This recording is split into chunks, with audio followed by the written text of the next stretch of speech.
Hello guys, dito tayo sa isang mountain view. Kakatapos lang natin magpalipad ng drone. So, ito, medyo mainit pa yung kanyang propeller, motor. So, ito. So, ang tatandaan nyo guys sa pagpapalipad ng drone, pagkatapos nyo magpalipad ng drone, so, kailangan nyo ito.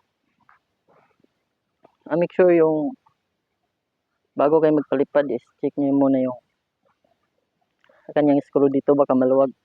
So, pagkatapos nyo rin magpalipad guys, kailangan nyo rin i-check kung may lumuluwag ba kasi baka pag may pupuntahan pa kayo, pag next nyo pagpapalipad is maluwag pala yung propeller. So, yung dahilan common ng na ano tayo guys, nagka-crash yung drone natin kapag hindi natin nasuri kung may maluwag na screws.